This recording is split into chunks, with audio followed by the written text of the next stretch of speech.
What is up YouTube, and welcome to this Loki episode 1 breakdown. I was very lucky and got the chance to see episode 1 and 2 before release, so this is going to be my breakdown and Easter egg video of episode 1, and I will hopefully be dropping my episode 2 breakdown soon after the second episode airs next week. If you wanted a pure review, I also have that on my channel, and I'll be reviewing both episodes. Episode 1 essentially shows us a brief recap of Loki managing to get his grubby paws on the Tesseract after the Battle of New York, when the Avengers went back in time to get it to undo the snap. However, while what the Avengers did was supposed to happen and predetermined, Loki grabbing the Tesseract and ending up in the Gobi Desert was not.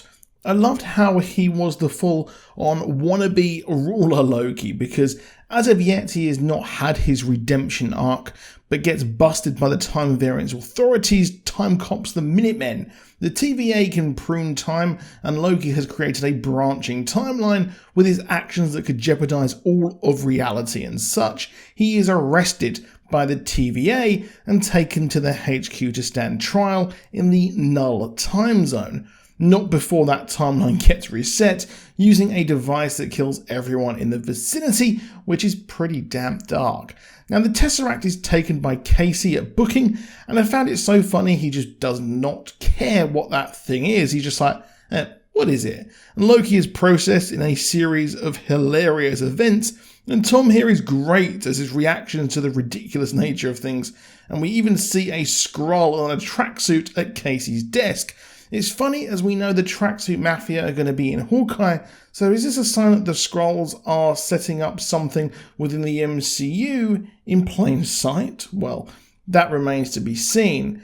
He is further taken to be booked before his trial, in quotation marks, and has to sign for everything he said, and even prove that he has a soul and, well, in his words, not a robot. I do like that reference, possibly to LMDs, but here we get our own Marvel Dino DNA with Miss Minute, who narrates the history of the TVA, as we learn it all began with a great time multiverse war. Hold on a minute.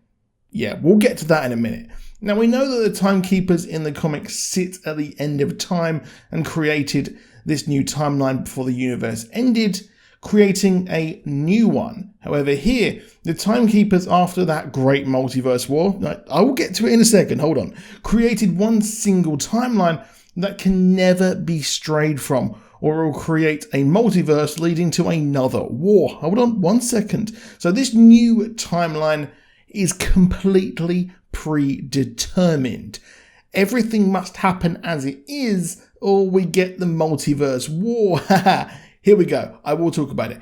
Instantly, I thought of Incursions, which led to the Secret Wars 2015 event, where we saw the multiverse collapse in on itself, and the Incursions had people popping up in different locations, and it was a whole dang thing, and it was really, really cool at the time.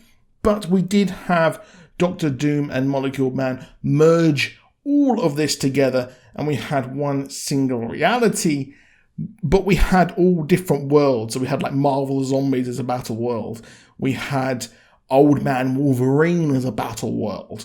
So yeah, that was really cool, and it was a really sneaky way for them to absolutely cash in on their absolute iconic titles like Old Man Logan. Now, wouldn't it be crazy if, well, many of us were thinking that Avengers 5 would actually be Secret Wars, but what if all of that Secret Wars had happened before the creation of this MCU timeline? Because if a timeline breaches too far, it can create a Nexus event. We're going to get to that in a second. So it does seem to hint, and the people behind the show have spoken to Murphy's Multiverse and said that yes, this is a hint towards Secret Wars. So yes, I am very, very pumped. So get your Marvel Unlimited subscriptions, boys. Get on Comixology or go down to your local comic book store, and you know what?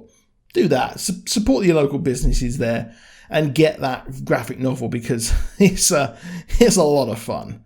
However, Nexus. Nexus? Superhero Nexus? No. We're talking about Nexus beings. Nexus was previously shown in WandaVision as an advert for Nexus antidepressants. Now, Wanda is actually a Nexus being, someone who is fixed across all of time and the multiverse, which is why she's so very stupidly powerful. And the Nexus of all realities is in Florida and connected to Man-Thing, another character within the Marvel Universe. Now, in the training video, we see Danger Multiverse. This means that the multiverse technically doesn't exist, kind of, at the moment, as the other realities are pruned before they are made to actually exist.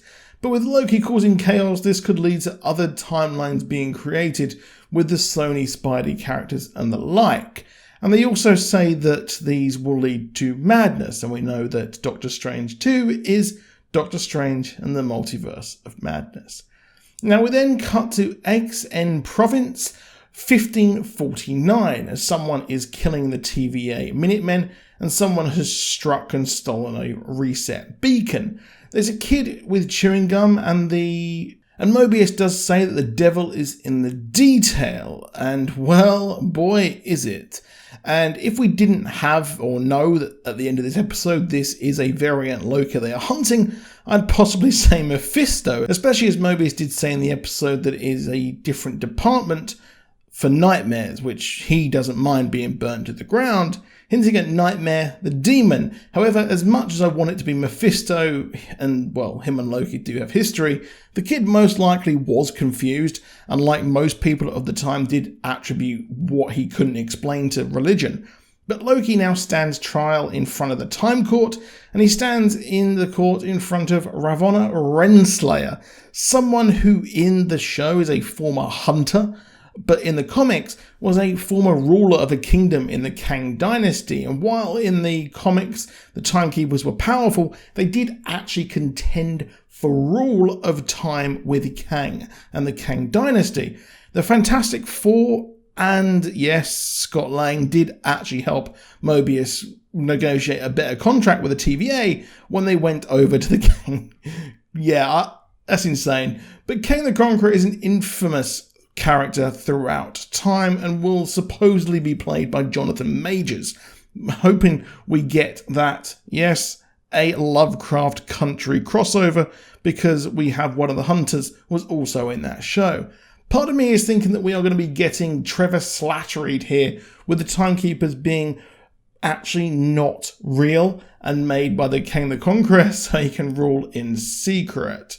However, we learn that the Avengers time travel was supposed to happen, and this is pretty similar where the Fantastic Four were taken by the TVA, and Ben Grimm is angry. He's like, wait a minute, why are we being taken when the Avengers and the X-Men messed with time, leading Mobius to want to purge the entire Earth 616 timeline? It's a very cool moment, and I love how Loki is so very suspicious of the whole thing, which really does cement me thinking that the Timekeepers, they ain't what they say they are, especially because Loki's like, I need to meet them, and that's probably going to be like the penultimate episode or something. However, Mobius pipes up and takes Loki to his own custody. You know why? As they are hunting the Loki variant, who I will not reveal specifics about as I have seen episode 2. Mobius M. Mobius likeness, or here as he's known, Agent Mobius, his comic book persona was based on Mark Gruenwald and later Tom DeFalco, and in the comics, he is a clone and parody of middle management. The funny thing is that Mark Gruenwald was known as like the guy who knows everything and the continuity expert, so that's a pretty funny joke there. Now Loki is taken to view his history, and his entire psyche was deconstructed by Mobius, and I really liked how Mobius was just sitting there drinking Josta soda, which was an energy drink made by Pepsi in the 90s. And just a preview here, in episode 2, he's also drinking Boku, and he's just generally a big fan of the 90s there. Pretty cool. But, well, we also have something very, very nice, which is where Loki is very offended that his life is all predetermined, but he's shown the events after the Avengers where he led to his mother's death. And we see a cool moment where he was actually DB Cooper as a bet.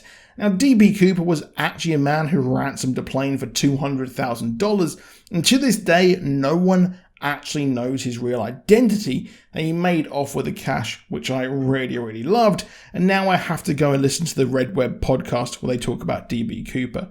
We also see Phil Coulson's death and how it united the Avengers. Sorry, S.H.I.E.L.D. fans, they didn't do what we wanted and actually show him alive and show everything. It's a shame because, well, even though this isn't actually canon, they could have just shown this as a different timeline that gets pruned.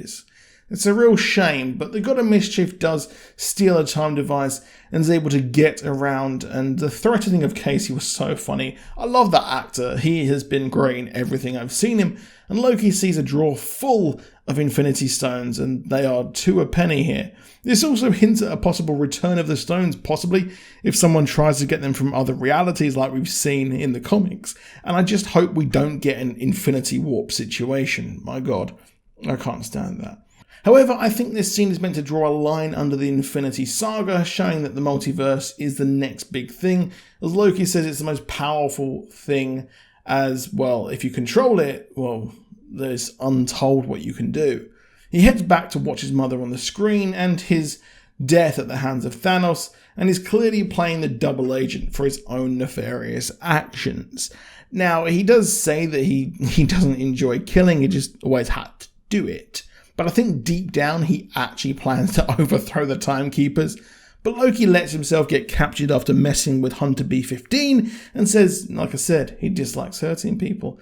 And Mobius asks the God of Mischief to help, and we then cut to his variant attack the Minutemen once more, who steals a reset charge, and we move into episode 2, which my script is written, and I will be showing you that on Wednesday because I do not want to ruin what happens in episode 2 for anyone. It's a really good episode, just a bit of a preview for you there. And yes, I really enjoyed this. I've watched it about three or four times now, both episodes, and I just can't get enough of it. To me, it is the best of the MCU TV shows so far, but that's saying a lot because I like all of them equally, so there is that.